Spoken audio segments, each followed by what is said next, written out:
continue So that. just like those habits that you were establishing while you were single, the fact is you carried them over into your marriage, and just like the guys, when you get married, a lot of things don't change, and you just don't realize that you're carrying it right over, and it's going to hurt you.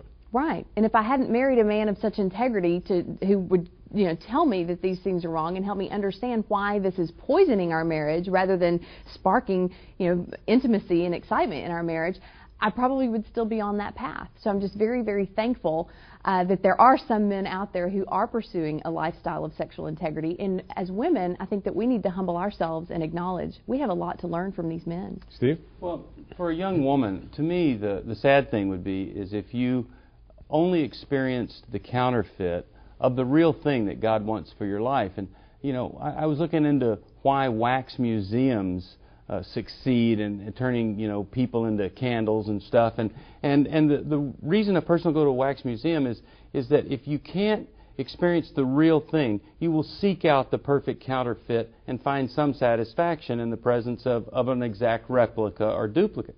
The same thing goes with our lives in intimacy and sexuality.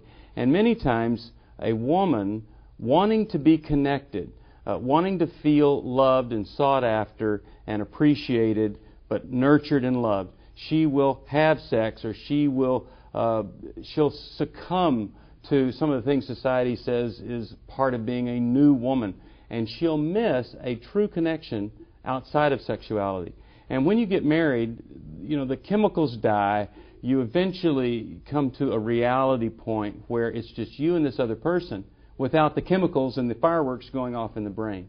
And if you haven't laid the groundwork for real, authentic connection, you will set yourself up for an absolutely miserable life. So I say to the young woman, you better be sure you're connecting in areas other than sex if you want to be able to connect deeply and intimately with a man later. We got 2 minutes left, Shannon. You talk about if we're going to actually get a handle on this, you've got to look at the heart, mind, body, soul. You've got to integrate your whole self. How do you do that? Let's start it off.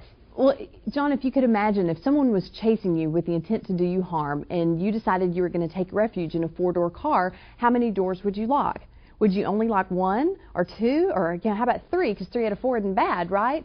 No, of course you would lock all 4 doors. And so you have to apply the same principle to your sexuality. God didn't just make you with just a body. Well, I'm guarding my body. I'm not having sex, so I'm acting with integrity. No, no, no. He made you with a mind, body, heart, and soul. Love the Lord your God with all your mind, body, heart, and soul. And so you have to guard your mind, guard your heart, guard your body, and guard your spirit in order to feel fully protected, and so that Satan doesn't have a point of entry to come into your life and mess you over.